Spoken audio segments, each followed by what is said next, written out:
Now, buddy, the reason why you're watching this video or any of my other 2000 videos is probably because of Infinite Flight. Yes, the mobile flight simulator. Over 7 years ago, I started uploading videos on this channel using this flight simulator. The videos were kind of trash. They were really bad. I have no idea how they went viral in any way, but that doesn't matter.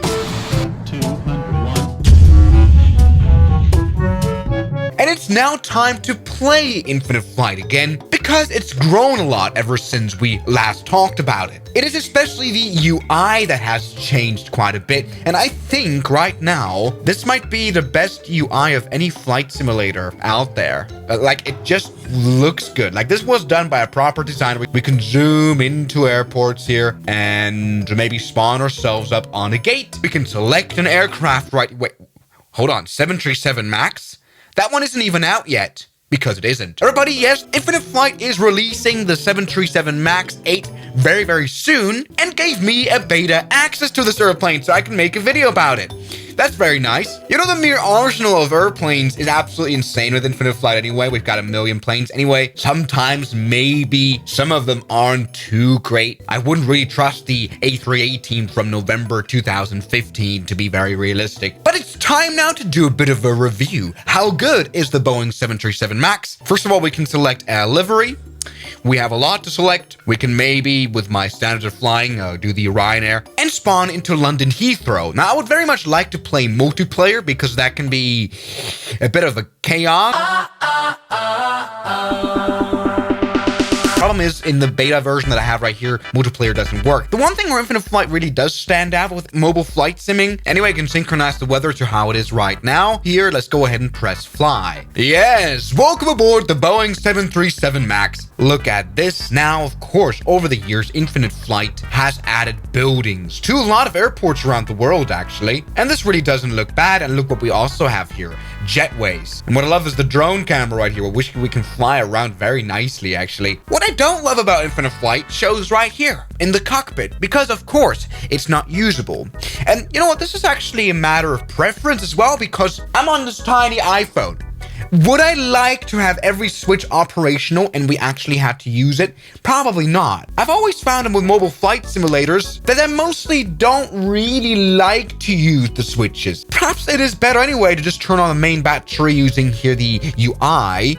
Come on, main battery. We don't have any screens on now. We maybe want to turn on the APU start. Yes, and the airplane is booting up. Initializing. Please wait. Welcome to London. 737 MAX. Good. All right, look at that proper initialization right here. The instruments aren't working just yet. Oh, now they are. Okay, they took a while to align. That has like an auto line thing. Anyway, at least the instruments and everything are completely live. The autopilot panel, for example, is synchronized here. And of course, the flaps come down as we choose them. Flap sound as well. And the modeling is quite good. I mean, but we've got pilots here all as well. We can even go into the cabin, which doesn't look too great, but I don't know. Maybe my phone would explode if it was any better. I mean, I'm running this on an iPhone. Anyway, come on. Let's get some ground service here. Catering, cargo. Oh, look, I didn't know they did that. Catering, logistics, catering truck rolls up. Yes. Okay. Oh, look, the door right here is inside of the catering truck, but I'll just ignore that. Let's go ahead and turn on those engines right here, which should hopefully work. Yes, we can see spinach in the engines. They are working nicely here.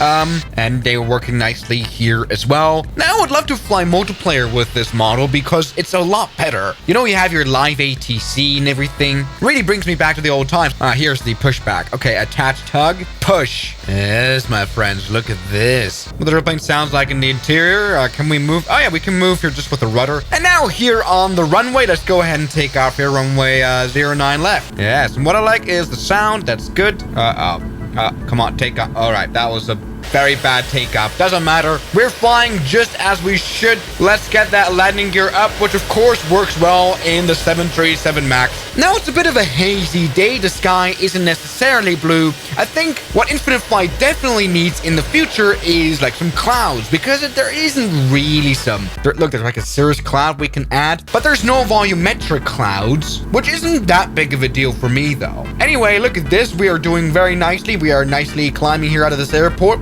I kind of have the male urge to try out the MCAS system, which I don't know if there even is. So maybe just see. Can we stall out this airplane? We're already at a very high speed. Okay, come on, stall out. Stall out now. We're at 120 whatnot, something like that. Okay, I think in real life, the airplane would have like pushed down. I don't think MCAS is simulated, but to be fair, the new Microsoft Flight Simulator 2024 doesn't have MCAS either, so that's a small thing. Let's really see. We have a lot more airports to check out around the world. Take a look at these transatlantic routes. I mean, Infinite Flight is actually the only flight simulator I've ever done a transatlantic flight in. I'm not kidding. Let's see what else. What other airports do we have? Oh, yes. As a 3D airport, we have Saba, which is absolutely useless. So that's not gonna work. I mean, it doesn't look that bad at all. I mean, okay, look, we don't have very high quality satellite scenery, but it's definitely usable. With airport fencing, we've got the shortest runway in the world. This is definitely okay. Might not be great for the 737, honestly. Let's try the St. Bartholomew Island. Come on. Yes, haven't we flown to this place a lot on the channel? Time to finally land the 737 MAX. All's absolutely fine. Speed is okay. Let's go ahead and turn on auto brakes, turn them into max mode. That's probably a good idea. Ah, yes. All is well. We've got slight crosswind here. And the pirate island of St. Barth is coming up. Come on now. Yes, runway's down there. Of course, those 3D buildings, runway 10. Landing coming up. 50, 30, 20. Oh, God. I've broken the 737. Why have I done this? Now, there we go. Let me try some airport in the Alpine Mountains. Of course, Maiden. We've been there a million times on the channel. And it's 3D as well. Yeah, they've actually got quite a lot of 3D airports at this point. And look, here in the mountains, it all looks a lot more beautiful. And so far, everything works as it should. Look at the heading indicator here changing on the big displays. That is perfect. Anyway, everything is checked. That's coming for a landing. Okay, coming up right now. Runway 03. Let's do a butter landing. Come on. 10. Yes! Stop now! Into the braking, I want you. Yes, my friends of flying professionally. That was quite nice. Look at all the spoilers coming up. This is all too well. Look at this. So that is the new 737 with Infinite Flight Simulator. Definitely a good release. Now, sure, does this come close to Microsoft Flight Simulator 2024? No. But does this run on my little iPhone? Yes. Also, does it have as many bugs? Definitely not. So yes, Infinite Flight was and is always going to be Swiss 01 approved. Thank you everybody so much for watching this video. And thanks to the developers for letting me able to review this plane and crash it as well. And I'll see you guys in the next one as always. Good night.